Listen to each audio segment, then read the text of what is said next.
Yeah, I posted a couple of freestyles and everyone just used to comment McLovin, so I kind of went with it for a while, just using that as promotion. I'm trying to like shift that to the side a little bit, address it here and there, but like at the same time, like I want to be Pozzy, do you know what I mean, the artist, not like the McLovin rapper. People can say what they want online and like say things about me or whatever, but at the end of the day, like I know who I am, I know what my morals are, I know what kind of music I want to make, and as long as like I'm doing good right by me and right by the people around me that I love and care about, it doesn't really matter. You know, we're in this like modern age where anyone can make music, anyone's got a studio with a laptop and an interface, and anyone can post it on TikTok and go viral, which means it's so saturated, but at the same time, you know, like there's so many more opportunities. So I don't like how saturated it is, you know. There's a lot of people trying to do the same thing. I want to be an artist with productions, with structured songs, with, you know, timeless music. So that was Brendan Nebhard with Wombo, unbelievable record, but now I'm joined in the studio with another unbelievable artist. What are you saying, Pozzy? You good? Jeez, thank you very much. Yeah, I'm good, thank you. How are you? Yeah, good man, thanks for joining me in the studio. Of course. Came across you on TikTok. Likewise. Yeah, I think that's how it goes now, isn't it? That's how people end up finding each other on TikTok. The connections. And it came across as McLovin rapping, and I was like, who is this? And I was like, the bars are hard, but obviously everyone was saying you look like McLovin. Yeah, man, that was a big part of my sort of music journey, especially last year as well. It's kind of dropped off a little bit recently, but yeah, I posted a couple of freestyles and everyone just used to comment McLovin, so I kind of went with it for a while, just using that as promotion. I'm trying to like shift that to the side a little bit, address it here and there, but like at the same time, like I want to be Pozzy, do you know what I mean, the artist, not like the McLovin rapper. But it goes like hand in hand. It's good promotion, and it is funny as well, to be fair. Yeah, you don't want to be like the McLovin impersonator coming up to like being hired for parties and shit. No, but cool, man, you make incredible music, that's the thing. And I think thank you. If you have a way in, it's like, why not? Yeah, for sure. Why not take it? Use it to your advantage. So was that nickname ever given to you prior to music, or was it just the music thing? Yeah, it was actually. It was in lockdown. I started skating, and just someone at the skate park just said I look like McLovin. Yeah. And that's the first time I heard it. And then I think I probably seen it on TikTok. This is before I'd done music. And then I started music and I seen it on TikTok. Someone calling me McLovin or something like that. Yeah. And then I kind of like remembered I could stick with that. Yeah. You get a lot of love online, but sometimes you get like a few haters and shit like that. Of course, man. And I think you deal with it quite well.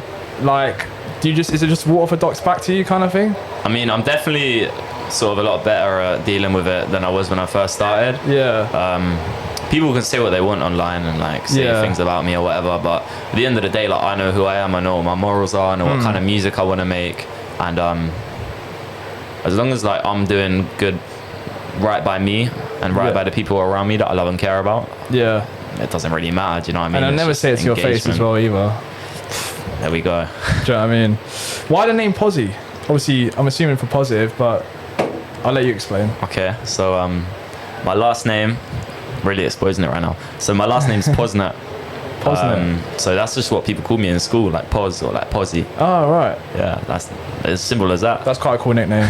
I never had a cool nickname at school, unfortunately. I wanted one. And then I got one. Yeah, well, I had the name Babyface. Babyface. Yeah, there you go. Yeah, I think that's hard. Yeah. It's because when I was 18, when I was your age, I looked like an absolute child. So, and I didn't get into any clubs or anything. Still be getting ID'd at my local shop every time I go. Yeah. Well, soon you'll be 27 like me, and you'll be jealous of people that get ID'd. I have one question. Did you come here in your Citroen Nemo? I did not come here in the Citroen Nemo, no. From moving to London, I'm not really too active in the Citroen Nemo. What was the inspiration behind that song? I'm assuming you were just driving a Citroen Nemo. I'll be so honest, my dad has had a Citroen Nemo since probably like 2012. Yeah. And I was dropping him off somewhere. This is just after I passed my test. Right. I was dropping him off somewhere. He's going away for a week. Yeah. And I was just driving back, and it was actually inspired by Nico B. I was like, Nico B like makes like really like different sort of music at that time, UK rap, but it's kind of like me, like it kind of has like a funny side, like taking the mic a little bit, and I was like, let me try and let me try something. So I found a Nico B type beat. And it literally just went from there. I'll be honest, I made it as a joke. And it's my biggest song now. It worked. I mean, it's great. I mean, people find it entertaining. I really enjoyed it, to be fair. Oh, thank you. A lot better than a lot of Nico B songs. I want to put that out there as well. This one's Citra Nemo, guys. Stay tuned. Whipping my Citra Nemo 814, I'ma push that speed. Back row comes smooth like a free throw, 1.2 hard shit, no placebo. It's lucky that I got me a Nemo. Check engine light, but I won't preload. Cause I'm whipping in Citra Nemo, whip it insanely, whip it with ease, bro. Me and Nemo stopped at the services, now we're gonna get serviced. I got a snapbot, she got to nap plus, still I keep my eye on her, I'ma observe it. On the phone to my daddy, said, son, don't turn too fast, at the show we get a turntlet. Back on the M-Way BMW, when I raised me, you know that we burnt it. So with Citra Nemo by Pozzy, who joins me in the studio right now. Absolute banger, man. Really, really enjoyed that song. Thank you very much. That was the first time I came across it. Yeah, great song. Very entertaining. So, tell me a bit about your upbringing. Like, where are you from? What inspired you to make rap music? Like, where's the beginning of the journey for Pozzy? The journey, I'm not actually too sure, you know. I think the first sort of like rap music that I was really into was Eminem. I come from the countryside in Suffolk. Yeah. And I used to play a lot of piano when I was younger, so I got to like grade 5. And then when I was about 12, 13 maybe, I dropped off music. Yeah. Wasn't really too into it. And then the rap stuff really came from, I finished my GCSEs and I didn't know what I wanted to do. I didn't want to do A-levels and like wake up every day and like be like, oh, I've got to go to college or sixth form today or whatever. And then I seen a course, West Suffolk College. It was electronic music production. Yeah. And I was like, you know what, like I like music. I may as well like do something that I'm actually interested in. Yeah. These times like, I wasn't like, you know, I didn't see any of this coming. But it was from that course I really just fell in love with it. And the reason I started rapping is because to get into the course, I had to send like a beat in as like a submission.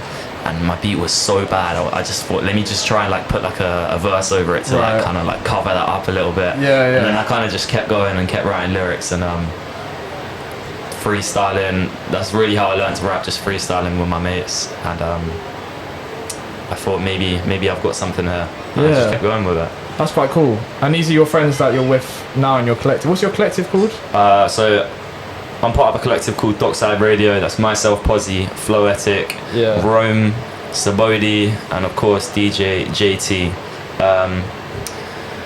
So no, this was like, these are like times back in Suffolk, just my school friends. But speaking of Dockside, that really just came from all of us linking up, making music together. And one of us would be like, oh, let's go on TikTok live, just like do some freestyles, it'll be funny. And we did that, and then a couple of weeks later did it again, and then people started to join and watch, and like everyone was asking, you know, you going live tonight? And then we kind of just decided to like just start this like radio station. It's just, if anyone likes dance music, grime music, hip hop, jungle, D&B, garage, it's literally an hour every other Tuesday of just bars.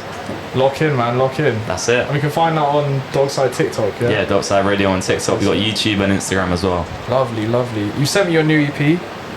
Yes, sir, Pozzytivity. Yeah. Spin it. Let's get into the record, man. I really, really enjoyed No Filter. This is with Shriko, Tennant and Teddy Trillion. Teddy Trillion. Teddy Trillion. That's it. Trillion. Come on. Right there's on the pages. Throughout all of my young key stages, some of the stages were key. All of them made me to meet. I pull on the track like Thierry and Ree. Fast and focused, looking on goals. Most of the time we are playing in London. So come then, pour up in a run then. And bro, tell me what are you feeling? I'd rather you cry on my shoulder than me cry at memorial meetings. If I said it, I meant it. And I was when to sit down, come very authentic. They try to sleep on me, but they say no bed. Sit next up, but they don't want to accept it. The price went up since Brexit. 1K for a feature, I'm offended. You're cool, but don't call me your brethren if I don't know your intention. Smile in my face, but I hide the aggression. Little sis asked me if I ever saw weed. Awkward question, probably best not to mention. Look, I don't take L's, but I've learned them lessons. I wanted to be with the tugs outside when I was young, so I skipped them lessons. Next day, I had detention. So that was No Filter off of Pozzytivity, coming out on the 15th of August, where I'm joined by Pozzy, obviously on the beat, on the rapping on the beat. What am I talking about? Shout out Noah B on production. Noah B on production, come on. So obviously, yeah, I've seen some success of you. The reason I introduced you was on TikTok. What's like your least favourite trend on TikTok, do you think? My least favourite trend? Or your favourite trend, maybe? Let's make it more positive. Make it more positive. It's a tough question, you know. I haven't actually thought about that. To be honest with you, like, I'm not a massive fan of TikTok. You're right. It's good for engagement, but I don't like how kind of have to sell your soul a little bit, unless like you get a viral video and then you've just got that support. Yeah. You know, so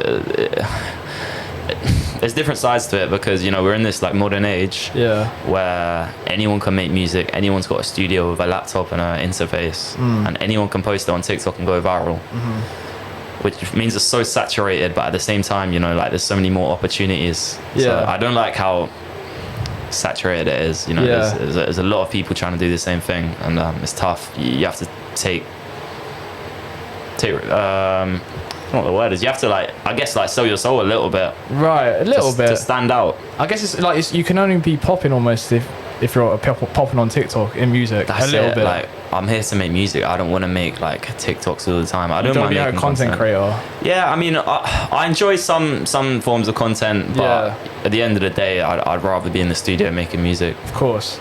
Got some quick fire questions for you. Okay. What's your biggest pet peeve, if you've got one? My biggest pet peeve, I'm gonna make it music related. So Dockside, we've got obviously we've got microphones, like handheld microphones. I hate when people cut the mic because it makes it too bassy, and I mix all of it. I do like the editing and the mixing of the audio. Don't cut the mic, alright? Because it's not gonna sound good, and also makes it quieter. You should have like signs across the building, like "Don't cop the mic." No, I'm thinking of getting stickers for the studio. I was gonna say, yeah, I'm gonna get rinsed for that, but I stand by it. No, I hear it. I respect it. What is your biggest fashion trend that you look back on and you regret?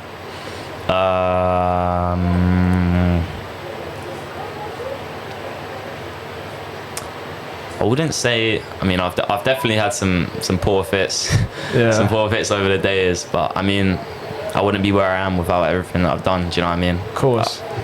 Try not to regret things too much. I think we touched on this off mic, but if you couldn't rap, like what would you do? Do you reckon? If I couldn't rap, I would. Short answer, definitely do something creative, whether that's art, fashion, producing, music, media. Yeah. I've always been interested. I've always been in the creative sort of scene, I guess. Yeah, because you said that you kind of wanted to go into singing a little bit, was it? Yeah, I mean, I definitely want to be more of an artist. Yeah. At the moment, a lot of people know me as a rapper, but I used to do singing as well. I played piano. I want to be an artist with productions, with structured songs, with timeless music, and I think I'll definitely push that more in the future.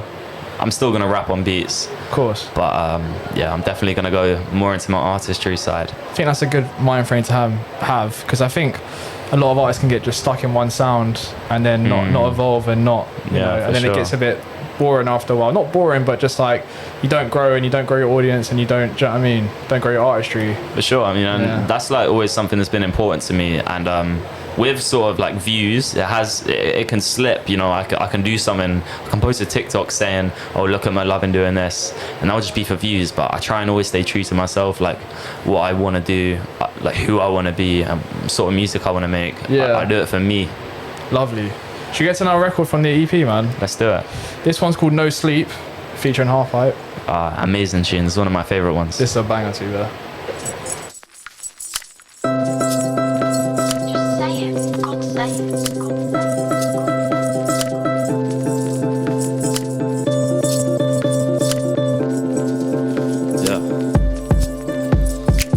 It's all up in the air right now. I'm trying to balance the music, day job, and show my baby that I still care right now. Man, I feel scared right now. Past 2 years couldn't tear me down, but it's getting too much shit, bear of the clowns.